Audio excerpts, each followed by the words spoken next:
பாத்தீங்கன்னு சொன்னா அவ்வளவு நல்ல குணாதிசயங்கள் அவங்கள்ட்ட இருக்குது. அப்படியான ஒரு சமூகத்து மத்தியில் அல்லாஹ் நம்மளை வாழ செஞ்சிருக்கிறான்.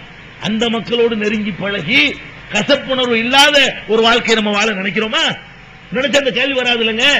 ரசூல் ஸல்லல்லாஹு அலைஹி வஸல்லம் உட்கார்ந்து இருக்கும் போது ஒரு யூதருடைய ஜனாசா வருது. யூதருடைய ஜனாசா. அப்ப யூதர் எங்க வாழ்றாங்க, ஜனாசா வருது, யூதருடைய ஜனாசாவை கொண்டு போறாங்க. நம்ம என்ன செய்வோம்? பெரிய சமுதாயத்துக்கு போராடுறாங்க. ஒரு பாடி எடுத்து பள்ளிவாசலுக்கு நேரம் போனா, என்னடா பாடி தூக்கிட்டு வர்ற, கேட்கறியா இல்லையா? நீ உனக்கு தடுக்க இது என்ன மார்க்கத்தில் உனக்கு அனுமதி இருக்கு? இறந்து போன ஒரு ஜனாசாவை ஒரு உடம்ப தூக்கிட்டு போறான். இப்படி தூக்கிட்டு போயிருக்கும் போது ஒரு ஊர்ல கள்ளக்குறிச்சிங்கிற ஊர்ல தடுத்து அதனால கலவரம் ஏற்பட்டு அதையே கள்ளக்குறிச்சியில் எங்கள்கிட்ட கேள்வியா கேட்கிறாங்க. நான் கேட்கிறேன், பெருமானார் ஸல்லல்லாஹு அலைஹி வஸல்லம் இல்லாத மார்க்கப்பற்று உனக்கு ஏன்? ரசூலுல்லாஹ் காட்டி தராத மார்க்கப்பற்று உனக்கு எங்க இருந்து வந்துச்சு? பெருமானார் ஸல்லல்லாஹு அலைஹி வஸல்லம் மஸ்ஜித் நபவியில இருக்கும் பொழுதுதானே அந்த ஜனாசா தூக்கிட்டு போறாங்க. நபவிக்கு முன்னாடி உலகத்திலேயே 2வது இடம் நீங்க மதிக்கிறீங்க மஸ்ஜித் நபவி. அந்த பள்ளிவாசலுக்கு முன்னாடி யூதருடைய ஜனாசா கொண்டு செல்லப்படுகிறது. கொண்டு செல்லப்படும் பொழுது பார்த்துக்கிட்டு சும்மா இருந்தா கூட பரவாயில்லை, ரசூல் ஸல்லல்லாஹு அலைஹி வஸல்லம் எழுந்து நிற்கிறார்கள். எழுந்து நிற்கிறார்கள். கூட இருந்த சஹாபாக்கள் சொல்றாங்க, அல்லாஹ்வுடைய தூதரே, அது யூதருடைய ஜனாசா இல்லையா? யூதருடைய ஜனாசாவுல அப்படின்ன உடனே அதுலயும் ஒரு உயிர் தானப்பா இருந்துச்சு. ரசூல் ஸல்லல்லாஹு அலைஹி சொல்றாங்க, அலைஹிஸ்ஸலாத்து நஃப்ஸன், அது உயிராக இருக்கவில்லையான்னு கேட்கிறாங்க. அப்ப பெருமானார் ஸல்லல்லாஹு அலைஹி வஸல்லம் அவர்கள் எந்த வழிமுறையை கையாண்டிருக்கிறாங்க? நம்மால என்ன செய்யறோம்? நம்ம பழகுறோம், பிற மதத்தோட பழகுறாங்க. எப்படி பழகுற நீ? எந்த மாதிரி அடிப்படையில் பழக்கம் வச்சுக்கிட்டு இருக்கிற? பள்ளிவாசலுக்கு முன்னாடி இவன் அப்துல் கார்னு பேரை வச்சுக்கிட்டு மூலம் அடிப்பான். இல்லன்னு சொல்லு பாப்போம். கல்யாணத்துல ஊர்வலம் போவான். அப்ப உலகத்து கச்சேரி எல்லாம் கொண்டு வருவான். தர்காவுக்கு கந்தூர் நடத்துவான். எல்லாம் அநியாயம் பண்ணுவான். அப்ப இவன் தடுக்கிறது இல்ல. இவர் செய்யலாம் அவ்வளவு காரியத்தையும். பள்ளிவாசலுக்கு முன்னாடி இவர் செய்வார். அப்படி மீளாது ஊர்வலம் போவாரு. பள்ளிவாசல வாங்க சொல்லுவாங்க, ஊர்வலம் போய்கிட்டே இருக்கும். மூணு அடிச்சிட்டு போவோம். இந்த படம் போதுமா? சென்னையில் நாங்க பார்ப்போம், வருஷம் வருஷம் மீளாதுல நடக்கும். எப்படி நடக்கும்? மீளாதுல கொண்டாடுற சகோதரர்கள் நல்லா ஃபுல் போதையில தண்ணி அடிச்சுக்கிட்டு உங்களுக்கு வேட்டியை மடிச்சு கட்டிக்கிட்டு என்ன 2 பேரும் யானையில உட்கார்ந்துக்கிட்டு இந்த படம் போதுமா, இன்னும் கொஞ்சம் மீளாது விழா இதுக்கு பேரு, இந்த படம் போதுமா, இன்னும் கொஞ்சம் வேண்டுமாண்டுகிட்டு இப்படி சொல்லிக்கிட்டு போறது. எனக்கு போருக்கா போறீங்க நீங்க? இந்த படம் போதுமா? மீளாதுல தான் கொண்டாடுறீங்க. மார்க்கத்தில் இல்லாத ஒரு விஷயம். அதையாச்சும் ஒழுங்கா கொண்டாட தெரியல. இந்த படம் போதுமா, இன்னும் கொஞ்சம் வேண்டுமான்னு போவாங்க. ஒரு பள்ளிவாசல் வரும், கொஞ்சம் நிறுத்தி வாயை மூடிக்கிட்டு அமைதியாக கடப்பாங்கன்னு நினைக்கிறீங்களா? இதே கூச்சல் நடக்கும். தொழுகை நடக்கும் உள்ளக. இவர் இந்த படம் போதுமான்னு கத்திக்கிட்டே போவாரு. நிறுத்த மாட்டாங்க. நீ உன்னுடைய பள்ளிவாசலை நீ மதிக்க மாட்டேன், இன்னொருத்தம் போகும்போது தடுக்கிறீ. என்ன மார்க்கம் இது? பள்ளிவாசலை நீ மதிச்சிருந்தா அவருக்கு தெரியும், மதிக்க வேண்டிய இடம்னு தெரியும். நீ கூத்து போடுற, கும்மாளம் போடுற, டான்ஸ் போடுற, கல்யாணம் கச்சேரி எது எடுத்தாலும் பள்ளிவாசலுக்குரிய மரியாதை கொடுக்கறது இல்ல. அப்ப அந்த மாதிரியான காரியத்தில் அவங்க வந்தாங்கன்னு வைங்க, அவ்வளவுதான். உங்களுக்கு இஸ்லாமிய உணர்வு பொங்கி வழிய ஆரம்பிச்சிடும். புரிஞ்சு வச்சா கதை. இங்கிட்ட 10 தலை, அங்கிட்ட 10 தலை. இது என்ன மார்க்கம் இது? இது ரசூல் ஸல்லல்லாஹு அலைஹி வஸல்லம் அப்படி பாடி ஜனாசா கொண்டு போறதுல கூட இதை பார்க்கணுமா? எத்தனை ஊர்கள்ல முஸ்லீம் தெருக்கள்ல ஜனாசா கொண்டு போக மறுக்கிற நீ? சாவு வீட்டுல கூட மனிதாபிமானம் காட்டாத மனுஷனா வைக்க மாட்டாங்க. ஜென்மத்துக்கு உன்னை விரும்புவானா? ஜென்மத்துக்கு இந்த மார்க்கத்தை நேசிப்பானா? ரசூல் ஸல்லல்லாஹு அலைஹி வஸல்லம் காட்டாத இந்த வக்கிர புத்தி உனக்கு எதுக்கு நான் கேட்கிறேன்? ஜனாசா கொண்டு நல்லா கொண்டு போட்டுமே. ஜனாசா கொண்டு போன ரோடு தெரிஞ்சு போயிருமா? இறந்தவருடைய பிரேதம் கொண்டு போனா வீண் நஜீஸா போயிருமா? அது இது வழங்க. ரசூல் ஸல்லல்லாஹு அலைஹி வஸல்லம் அனுமதி எந்திரிச்சு நிக்கிறாங்க, எந்திரிச்சு நிக்கிறாங்க யூதருடைய ஜனாசாவுக்கு. அப்ப நம்ம என்ன வழங்கணும்? பிற மதத்து மக்களோட பழகிற நம்ம முறை இருக்க, இது சரியில்லை. இன்னும் கொஞ்சம் நல்லா நெருங்கி பழகணும். இன்னும் கொஞ்சம் சகோதரர் நமக்கு என்ன, அவங்களோட கல்யாணம் பண்ணக்கூடாது, நமக்கு தடை. அவங்களுடைய வழிபாடுகளை நம்ம செஞ்சிடக்கூடாது, இது தடை. மற்றபடி என்ன உனக்கு தடை இருக்குது? அவங்களோட பழகுறதுக்கு என்ன தடை இருக்குது?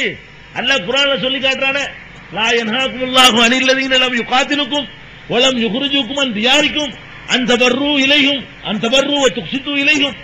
அல்லாஹ் சொல்லி காட்டுறான், லா யன்ஹாகுமுல்லாஹ், அல்லாஹ் தடுக்கவில்லை. ஆரம்பமா பாருங்க, அல்லாஹ் எதை தடுக்கவில்லை அதை தடுக்கிறானோ. சமுதாய உணர்வு ஊற்றுங்கிற பெயர்ல அல்லாஹ் தடுக்காத விஷயத்தை இவர்கள் தடுக்கிறார்கள். அல்லாஹ் குர்ஆன்ல என்ன சொல்றான்? லா யன்ஹாகுமுல்லாஹ், அல்லாஹ் தடுப்பதில்லை, தடுக்கவில்லை. அனில் லதீன லம் யுகாத்திலுக்கும், உங்களோடு ஆயுதம் தரித்து யுத்தத்திற்கு வரவில்லையே அவர்கள் விஷயத்தில். ஆயுதத்தை தாங்கி அடிக்க வந்துட்டானா அப்ப மட்டும்தான் இஸ்லாம் சொல்லுது பின்வாங்காத. அது யாரா இருந்தாலும் சரி, ஒரு சிங்கிள் மனிதனுக்கும் அதை சொல்கிறது. எல்லாருக்கும் இந்த இஸ்லாம் போதிக்கிறது. தனி மனிதனா போற ஒருத்தர் அறுவாள் எடுத்து வெட்ட வர்றான், இந்த வெட்டிட்டு போனா குனிய முடியும், திருப்பி பிடிங்க அந்த அறுவாள் வெட்ட முடியாது, வெட்ட வேண்டியதான். நம்ம நாட்டு சட்டப்படி கூட குற்றமாகாது. தற்காப்புக்காக நம்ம செஞ்சோம்னு சொன்னா அது கூட குற்றம் இல்லை. தன்னை காத்துக் கொள்வதற்காக வேண்டி, சமூகத்தை காப்பதற்காக, தனி மனிதன் தன்னுடைய சொத்து, உடைமை, உயிரை காத்துக் கொள்வதற்காக, ஒரு பெண் கற்பை காத்துக் கொள்வதற்காக வரக்கூடிய இடர்களுக்கு எதிரே போராடுவது, யுத்தம் செய்வது உலகத்தில் எல்லா நாடுகளிலும் அனுமதிக்கப்பட்டிருக்கிறது. அதைத்தான் இஸ்லாம் நமக்கு சொல்லுகிறது. நம்ம என்ன பண்ணிட்டு இருக்கிறோம்? எல்லாத்தையும் சண்டை, அம்புட்டு சமுதாயத்தையும் பகச்சாச்சு, ஒரு செகண்ட்ல முடிஞ்சு வச்சப்ப அல்லாஹ் என்ன சொல்றான்?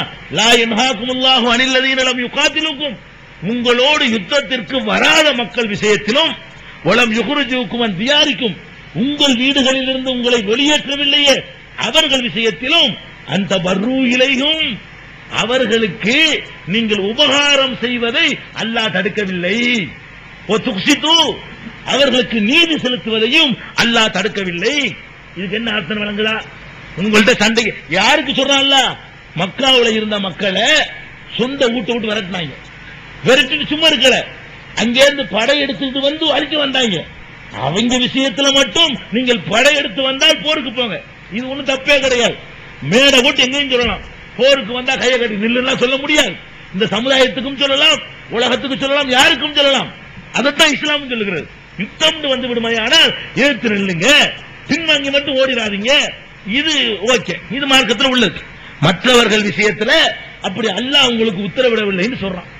அல்லாஹ் இடாத உத்தரவை நாம எப்படி உத்தரவிடுறது? இன்னும் சொல்ல போனால் இன்னும் கொஞ்சம் ஆழமா போவோம். இந்த முஸ்லிம் சமுதாயத்துக்கும் பிற சமுதாயத்துக்கும் நம்ம தமிழ்நாட்டில் ஏராளமான பிரச்சனைகள், கலவரங்கள் நடந்திருக்கின்றன. மொத்த தமிழகத்தில் இதுல 90% கலவரங்கள் வந்து அர்த்தமற்றவை, இஸ்லாத்தை அறியாமையினால் ஏற்பட்டவை. எப்படி ஏற்படுது? எங்களுக்கு தெரிஞ்ச அதிராம்பட்டினத்தில் ஒரு கலவரம். என்ன கலவரம் தெரியுமா? 2 பேர் கல்லு குடிக்க போறாங்க. கல்லு கடைக்கு, சாராய கடைக்கு போய் 2 பேர் குடிக்க போறான். ஒரு முஸ்லீம், ஒரு இந்து, ஒரு 2 பேர் கூட்டு போட்டுக்கிட்டு கல்லு குடிக்க போறாங்க. கல்லு குடிச்ச இடத்துல இவன் என்ன சொன்னான், அவன் என்ன சொன்னான்னு தெரியல, 2 பேர் மோதி அவன் ராமசாமி அப்துல் காரை அடிச்சுட்டான். ராமசாமி உதாரணத்துக்கு பேர் ராமசாமி இல்ல, யாவும் இல்லை எனக்கு. ஒரு முஸ்லீம், ஒரு இந்துங்கிறது யாவும் இருக்குது. ராமசாமி வந்து அப்துல் காரை அடிச்சுட்டான். உடனே என்னாச்சு? உங்களுக்கு பொங்குது இஸ்லாம். யாருக்கு? நம்ம ஆளுக்கு.